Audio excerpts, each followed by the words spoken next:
الحمدللہ، اللہ تعالیٰ نے ہمیں ایک نئے اسلامی سال میں داخل ہونے کا موقع عطا فرمایا ہے۔ اسلامی سال کا پہلا مہینہ محرم الحرام ہے، جو عظمت، برکت اور فضیلت والا مہینہ ہے۔ بہت سے لوگ نئے سال کے آغاز پر دنیاوی منصوبے بناتے ہیں، لیکن ایک مسلمان کے لیے نئے اسلامی سال کا آغاز اللہ تعالیٰ کی اطاعت، توبہ اور نیک اعمال سے ہونا چاہیے۔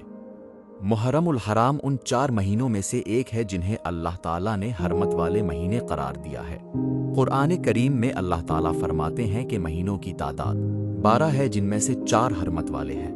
علماء فرماتے ہیں کہ ان مہینوں میں گناہوں سے بچنے اور نیکیوں میں بڑھ چڑھ کر حصہ لینے کی خاص اہمیت ہے۔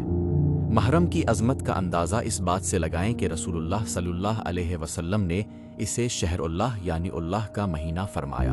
یہ ایک بہت بڑا اعزاز ہے، کیونکہ تمام مہینے اللہ ہی کے ہیں، لیکن محرم کو خصوصی طور پر اپنی طرف منسوب کرنا اس کی عظمت کو ظاہر کرتا ہے۔ نبی کریم صلی اللہ علیہ وسلم نے فرمایا، رمضان کے بعد سب سے افضل روزے اللہ کے مہینے محرم کے روزے ہیں، لہٰذا اگر کوئی شخص پورا مہینہ روزے نہ رکھ سکے تو کم از کم عاشورہ کے روزے رکھنے کی کوشش ضرور کرے۔ محرم کی سب سے مشہور تاریخ 10 محرم یعنی یوم عاشورہ ہے۔ عاشورہ کا دن تاریخ اسلام میں بہت اہم مقام رکھتا ہے۔ جب نبی کریم صلی اللہ علیہ وسلم مدینہ منورہ تشریف لائے تو آپ صلی اللہ علیہ وسلم نے دیکھا کہ یہودی عاشورہ کا روزہ رکھتے ہیں۔ آپ صلی اللہ علیہ وسلم نے دریافت فرمایا کہ تم یہ روزہ کیوں رکھتے ہو؟ انہوں نے جواب دیا کہ یہ وہ دن ہے جس میں اللہ تعالیٰ نے حضرت موسیٰ علیہ السلام اور بنی اسرائیل کو فرعون کے ظلم سے نجات عطا فرمائی تھی اور فرعون کو اس کے لشکر سمیت غرق کر دیا تھا۔ اس نعمت پر حضرت موسیٰ علیہ السلام نے شکرانے کے طور پر روزہ رکھا تھا، اسی لیے ہم بھی روزہ رکھتے ہیں۔ یہ سن کر رسول اللہ صلی اللہ علیہ وسلم نے فرمایا، ہم موسیٰ علیہ السلام کے تم سے زیادہ حقدار ہیں۔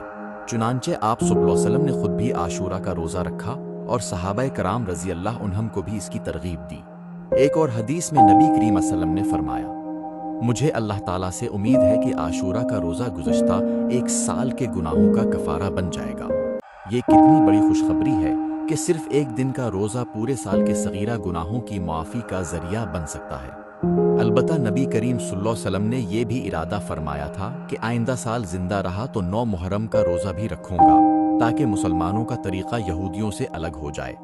اسی لیے علماء فرماتے ہیں کہ 9 اور 10 محرم یا 10 اور 11 محرم کے روزے رکھنا بہتر ہے۔ پیارے بھائیوں اور بہنوں، محرم صرف روزوں کا مہینہ نہیں، بلکہ یہ ہمیں اپنے اعمال کا جائزہ لینے کا موقع بھی دیتا ہے۔ سوچئے، ایک اور اسلامی سال گزر گیا، ہم نے کتنی نیکیاں کی، کتنی نمازیں قضا ہوئیں، کتنی بار قرآن پاک کی تلاوت کی، کتنی مرتبہ اللہ تعالیٰ سے سچی توبہ کی۔ نیا اسلامی سال ہمیں دعوت دیتا ہے کہ ہم اپنی زندگی میں مثبت تبدیلی لائیں اور اللہ تعالیٰ سے اپنا تعلق مضبوط کریں۔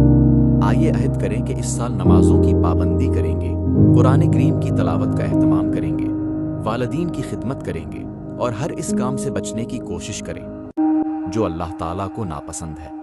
اللہ تعالیٰ ہمیں محرم الحرام کی برکتوں سے بھرپور فائدہ اٹھانے اور عاشورہ کے روزوں کی توفیق عطا فرمائے۔ آمین یا رب العالمین۔ اگر آپ کو یہ ویڈیو پسند آئی ہو تو لائک کریں، چینل کو سبسکرائب کریں اور کمنٹ میں لکھیں، یا اللہ ہماری مغفرت فرما۔ یہ اسکرپٹ عام رفتار سے پڑھنے پر تقریباً 5 منٹ کی ویڈیو بن جائے گی۔